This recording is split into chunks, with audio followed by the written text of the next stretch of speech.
Isang modus lang pala ang pangako ni Marcoleta na ililibre niya ang taong bayan na nagbabayad ng 2,000 pababa buwan-buwan sa kuryente.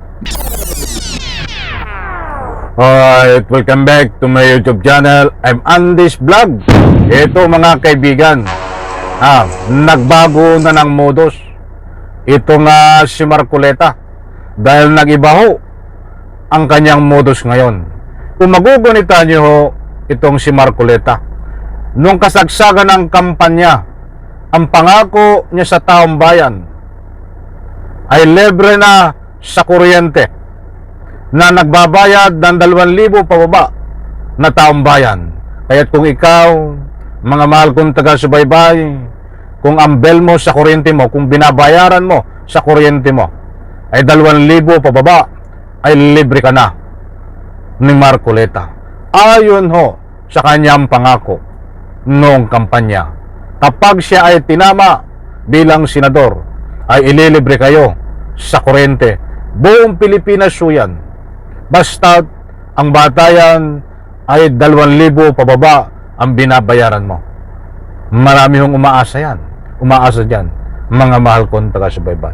Ba't nung siya ay tinama na at naiproklama na, ay mayroon na naman siyang bagong modus dito sa tinatawag na kuryente. Tandaan po natin ang pangako niya noong nangangampanya pa. Libre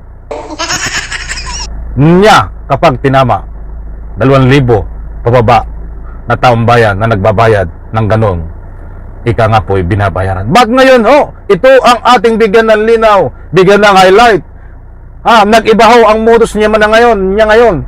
Nag-iba ang tono. Isang uri ng modus di ba? Ito sapagkat dito sa kanyang paliwanag na ito, ay iba na hindi niya kaya bumigay na. Mga kaibigan, isang like muna sa video na ito. Kung nagustuhan nyo po, pakilike lang po. Sabay-sabay nating i-like ang video na ito kung nagustuhan nyo po. Sa lahat ng hindi pa nakasubscribe sa aking maliit pa na YouTube channel, please subscribe. Maraming salamat po. Ito dahil nag-iba ang tono ni Marcoleta. Hindi niya kaya. Ito para mas malinaw, ibabahagi ko po sa inyo. Ang gusto ko munang i-play ay ito. Gusto ko munang i-play, mga kaibigan, yung pangako niya na libre ang kuryente. Tapos pagkatapos kong ma-play ito, ay ibabahagi ko po sa inyo itong panibagong modus niya dito tungkol sa kuryente. Ito para mayroon tayong batayan.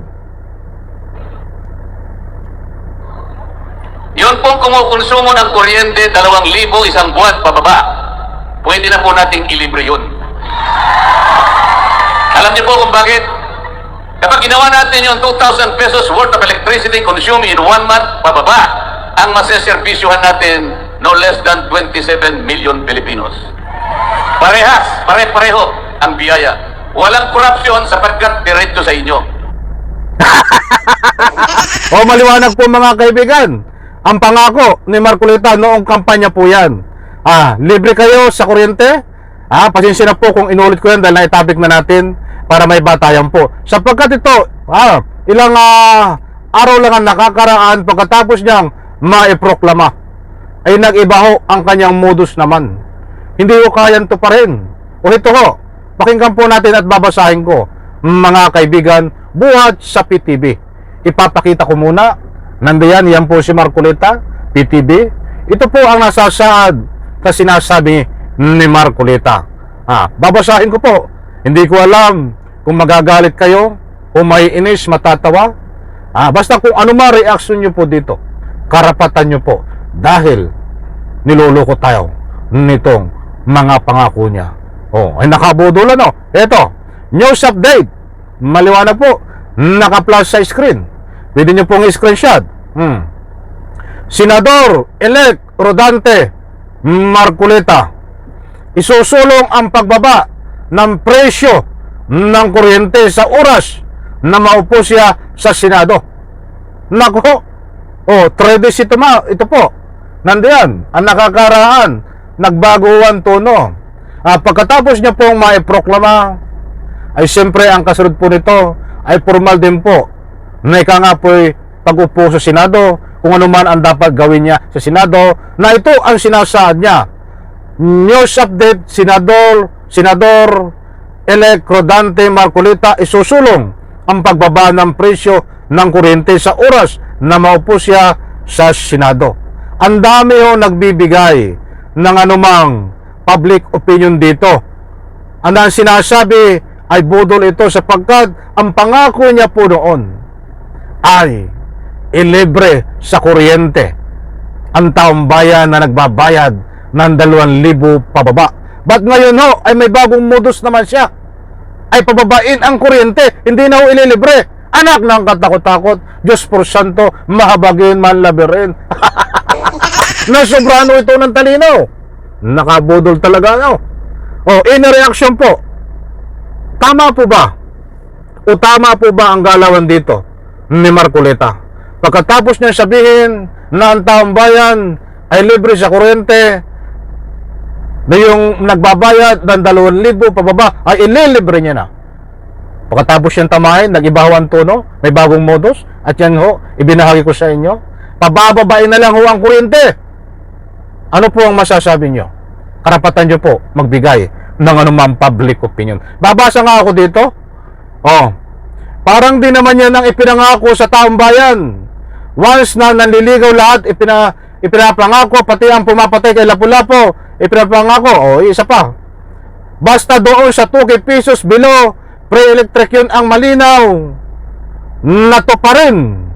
Huwag baguhin, huwag palitan. Yan o. Nandyan yung comment section o. Ipa-plus ko kung makita nyo. Marami yung nagko-comment ng ganyan. Bakit? Binago ang pangako nung tamayan na siya. Dapat to pa rin itong 2K na pangako na ililibre niya, mga kaibigan. Sabihin mo nga anong bill na useful ang nagawa niya. Ba may nagsasabi dito? Ang dami ho.